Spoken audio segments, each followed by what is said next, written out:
Hi everyone, it's Ren here. Good to see you guys. Hope you're well today. As you can see, I'm on the move. I'm currently in a train station, traveling, so I have to kind of use more rudimentary means to record today's video. Let's just get started straight away with what INFJs think of other types, and we covered the intuitives last week, but let's talk about the sensors. Again, I'm conscious of the fact my train will be here in 8 minutes, so hopefully I can manage before that. And there might be other trains that ruin our experience, but I apologize. It's the only moment I could find, to have a little bit of intimacy. So maybe we start with the extroverted ones. The ESTJ, I think, in some ways is like seen as the devil. It's like overbearing, but without the intuition of the ENTJ, so to speak. So you'll often there's going to be some noise here. I apologize about that. Hopefully you can still hear me. But yeah, so I think the ESTJ is kind of like one of those types that the INFJ just doesn't really feel anything for. They're just vaguely glad that the ESTJ exists because they're supposed to be able to run things, and we are aware that like administrations and states and stuff, they need people to do the administrating, and I think that's kind of how the ESTJs are perceived. But they're perceived as people, and it's not entirely fair, that kind of crush innovation in the interest of just order and hierarchy. The ESTP is an interesting difference because the ESTP is also a type that's very different from the INFJ, and in the discourse of INFJs you'll often hear them say like, well, ESTPs are shallow, they're only interested in the short-term stuff and short-term pleasure, and they can be kind of chaotic and manipulative because of inferior tertiary FE and so on. But I think there's a tinge of jealousy in that, or a tinge of envy sometimes, because it's kind of aspirational for an INFJ to want to be more like an ENTP, an ESTP, at least at some level, due to the fact it's a type that shares the same quadra as us, same set of functions. And I think there are times when we just wish we had that SE and that ability to be in the moment.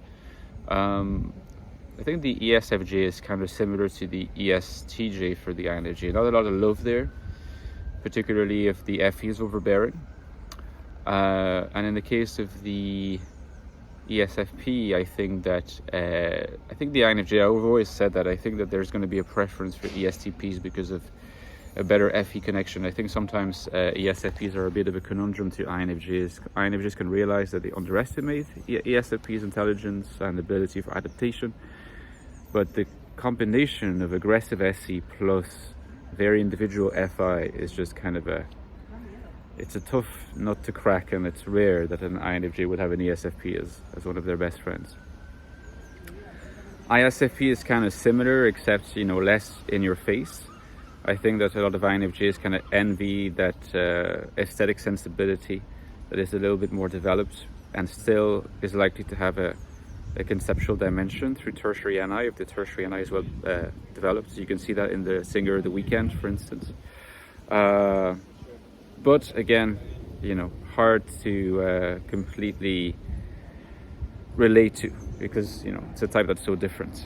ISFJ, I think they're kind of liked by INFJs, but they are sometimes a bit afraid that the ISFJ could be a bit boring, I guess, or would be not so much into discussing ideas and more into doing what's proper and doing what's right.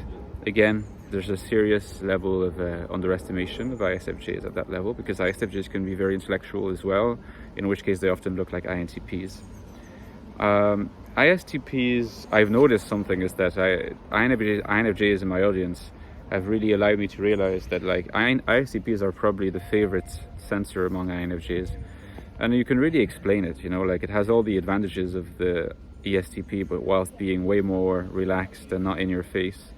Of course, sometimes the inferior FE can cause issues, but if they are relatively mature, I can see how an INFJ would be delighted to kind of feed off like that TI, and for the ISTP to feed off that NI. you know, exchange services. And ISTJ, to be honest, I think that they are nearly as hated by INFJs as the STJs.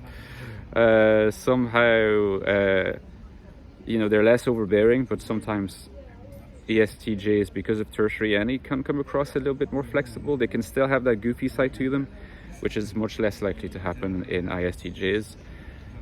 In the common opinion of INFJs, I don't necessarily think that's true. You know, I actually have a couple ISTJs among my close acquaintances, and they can be a lot of fun.